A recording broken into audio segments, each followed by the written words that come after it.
Hello everyone.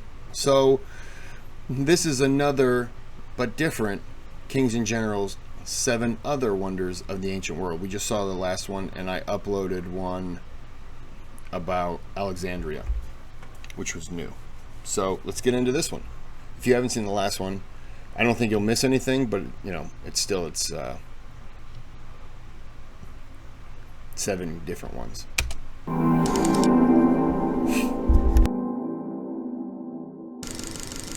In one of our recent videos, we covered the histories, purpose and architectural achievements of the 7 wonders of the ancient world: the Giza Pyramid, Colossus of Rhodes, Hanging Gardens, Statue of Zeus, Pharos of Alexandria, Mausoleum of Halicarnassus, and the Temple of Artemis. There are so many more great marvels to cover, we decided to make a second episode on the topic with 7 more lesser-known wonders from days that are long gone. Welcome to our video covering a host of ancient wonders that you might not have heard about. And the modern age has its share of wonders too. There's the internet and its erstwhile companion, NordVPN. You probably know about using.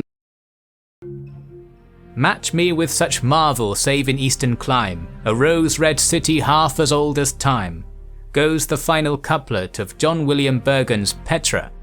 But what actually was Petra, and how did it come to be? Most people have seen the signature photograph of a marvelous colonnaded entranceway-like structure carved into a mountainside in southern Jordan, but the story of Petra and its proper scale are often ignored.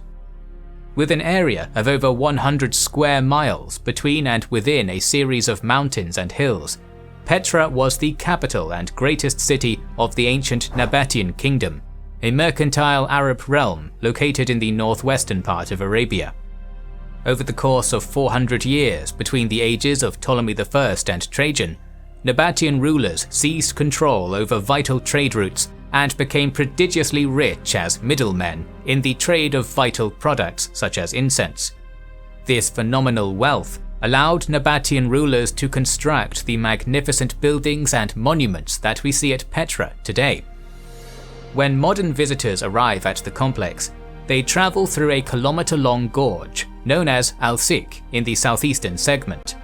When they reach the other end, the gorge opens to reveal what appears at first to be the aforementioned entrance to a Lord of the Rings-esque dwarven mountain city. This most awe-inspiring of Petra's remains is actually known as Al-Kazne, the Treasury, and is thought to be the mausoleum of Nabatean monarch Atreus IV, although its purpose is still a mystery. It was made by architecture in reverse, excavating and hollowing out the space between walls and columns in stone that already existed, rather than building them from nothing. Initially, Al-Kazne was painted with rich colour, but that has worn away over the centuries. But the treasury is only one of the several dozen prominent sites within the bounds of Petra. As a religious centre, several temples were present, as were festival theatres, bathhouses, titanic gates, houses, further royal tombs, pools, waterworks, and even a number of Christian churches, constructed after the Nabatean kingdom's absorption into the Roman Empire by 106 AD. Other trade routes surmounted Petra in late antiquity, and an earthquake in 363 damaged a number of structures. By the Islamic period, the city was all but abandoned. In order to discover our next great world wonder, we must voyage all the way east to the city of Xian in China. In 1974, at the base of nearby Mount Li, a group of Chinese well diggers discovered shards of earthenware, terracotta, and arrowheads. Through years of subsequent excavation and study, this find would eventually be identified as the tomb of the first emperor of China, Qin Shi Huangdi.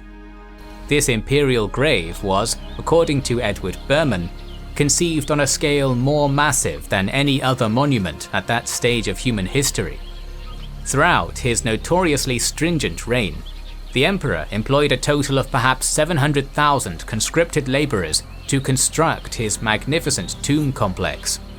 The core tumulus originally stood at 115 meters tall and was enclosed by double walls inside which were large temples, imperial halls, and administrative buildings.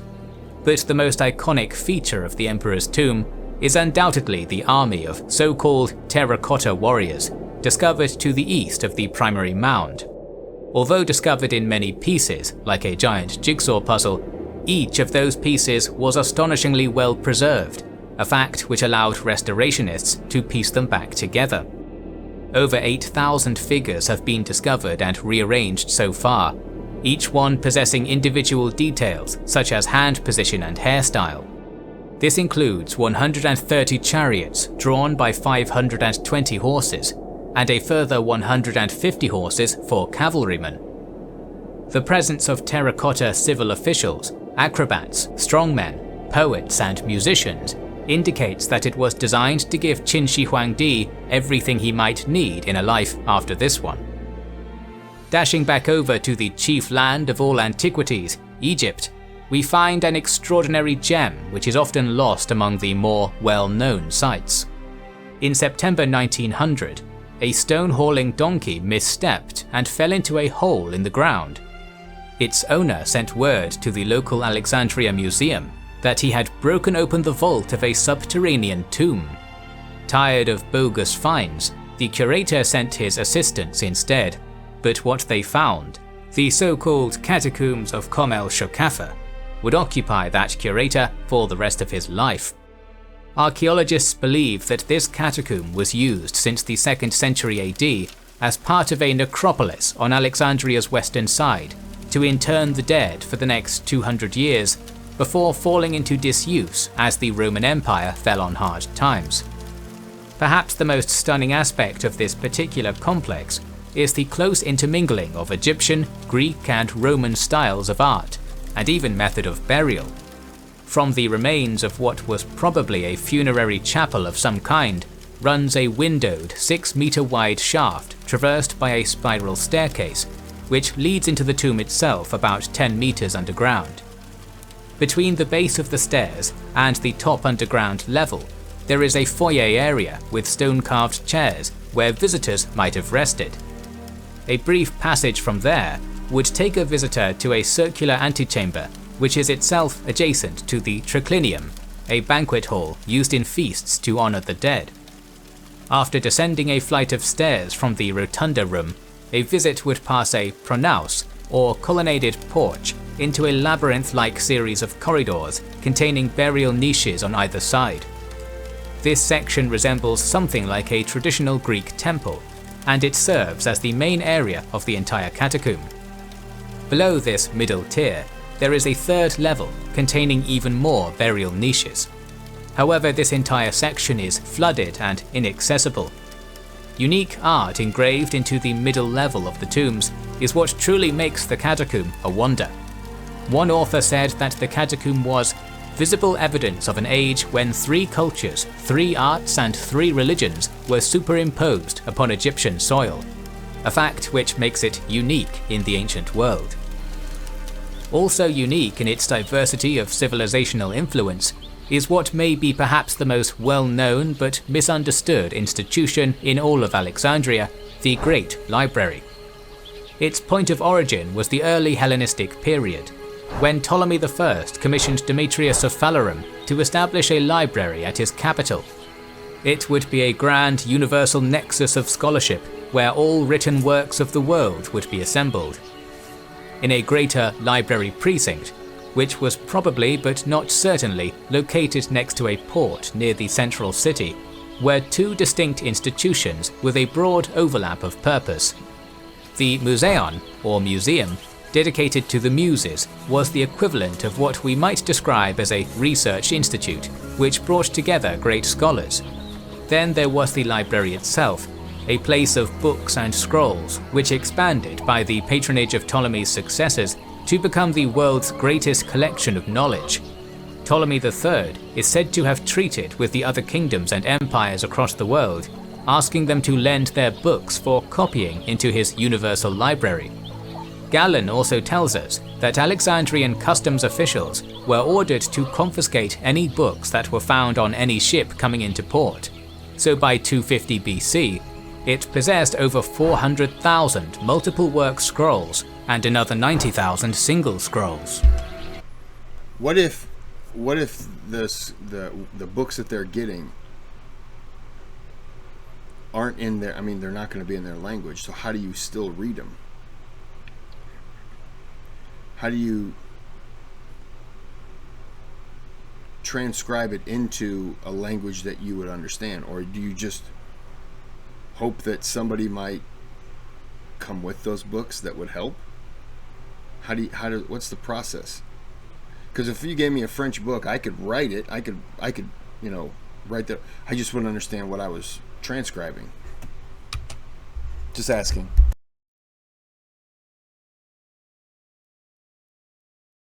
At least one daughter library was created, the most well-known of which was the Serapeion, housed within the syncretic Greco-Egyptian god Serapis. What exactly happened to the library is shrouded in myth. However, it probably began to decline as its patron dynasty's fortunes did, in around 100 BC or thereabouts. Julius Caesar famously and accidentally burned part of the library in 48 BC, destroying part of the collection. A rebellion and subsequent counterattack during the reign of Aurelian saw further disruption, and in 391 the Serapeion was sacked by Christians during the reign of Theodosius I. Moving to Mesopotamia, we have a wealth of possible candidates, such as the restored Ziggurat of Ur. However, still standing in its weathered but original form after almost 1,500 years, is the last glorious remnant of Sassanid Persian glory, the Teg Kisra, or Arch of Khosrau. It was constructed in the late 550s for the Sassanid monarch Khosrau I as the centerpiece of his new palace. Although this era was one of warfare between Khosrau and the Byzantines, experts from Constantinople were dispatched to assist the Shah in the palace's development. The masterful arch is around 35 meters in height and 25 meters wide, originally covering a hall 50 meters in length, although much of that hall has collapsed over the centuries. Uniform bricks of 30 by 12 centimeters squared and 7.5 by 3 centimeters thick were utilized along with a swiftly drying form of gypsum cement.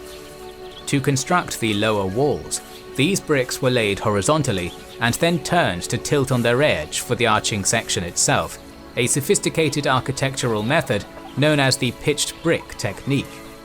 While the core design of both the palace and its highlight arch were essentially Sassanid in nature, the columned palace facades flanking it, which formed and still form part of the wider palace structure, were Greco-Roman in style. Even so, the skills necessary to construct an arch on Ctesiphon's scale were, at their root, Mesopotamian in origin. Lesser predecessors can be found as far back as 2500 BC, or even before, when the technique was used to build small roofs from mud brick. When the Arab armies captured the Sassanid capital in 637 AD, they used the former throne room as a mosque, but quickly abandoned the city as it was not to their liking. Even 200 years later, the Teg Kisra was still dubbed most beautiful of any brick palace that ever existed. It is so resilient that, although undermined by flooding over the hundreds of years since, even modern explosive weaponry detonating nearby hasn't succeeded in demolishing the arch. It remains today, along with a single palace facade.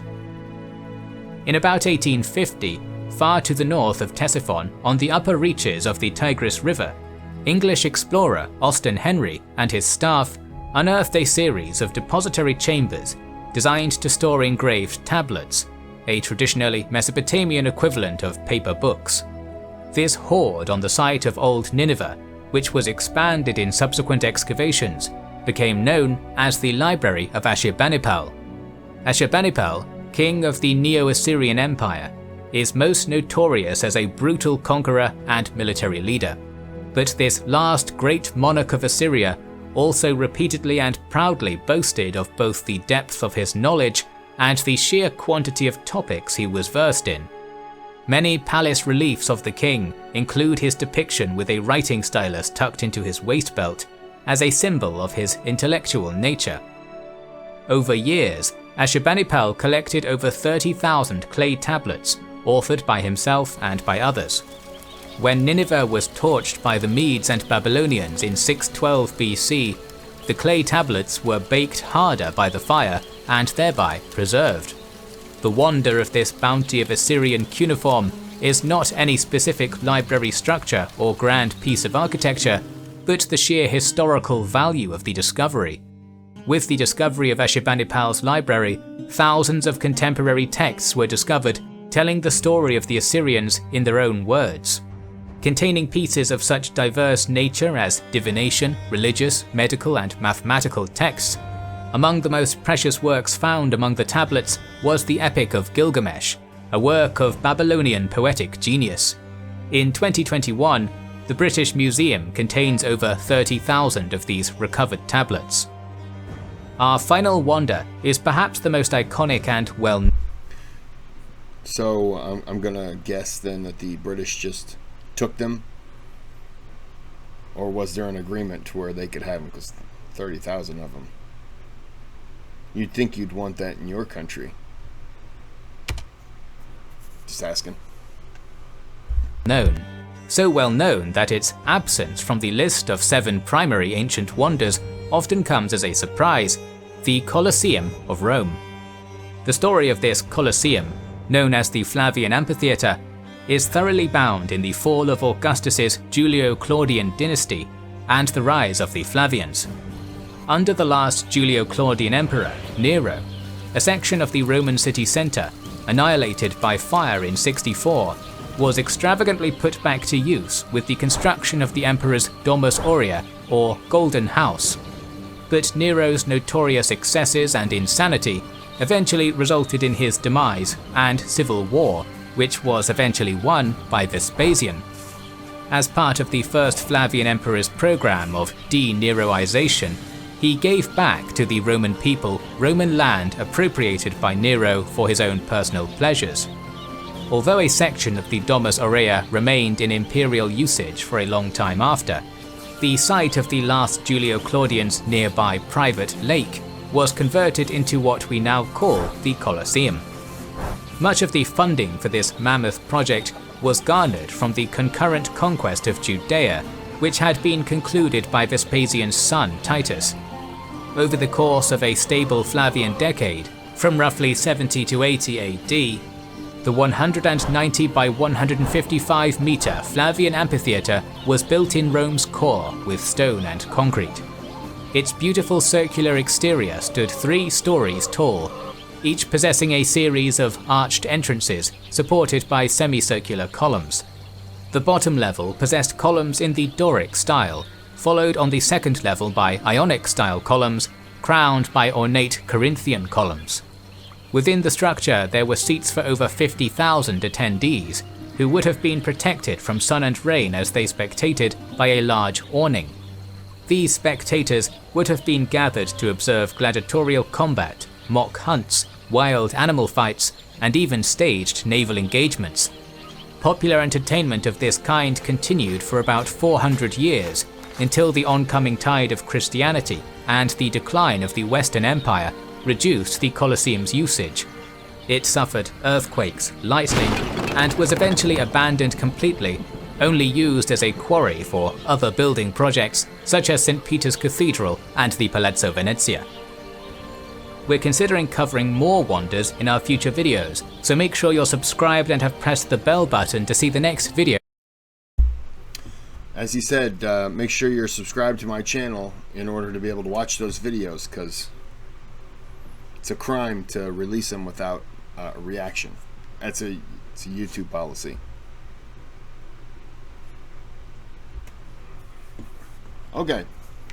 There's a thanks button on the channel. You can donate if you'd like. You don't have to. You can request videos. They move to the top of the list. You can subscribe if you haven't. You can smile. And you can click the like button. That's the thumbs up. Don't click the other one. It's not a good idea. So I'm going to end this here, because apparently my dogs need to go out. So I got to end it here, and until next time, have a good day, have a good night.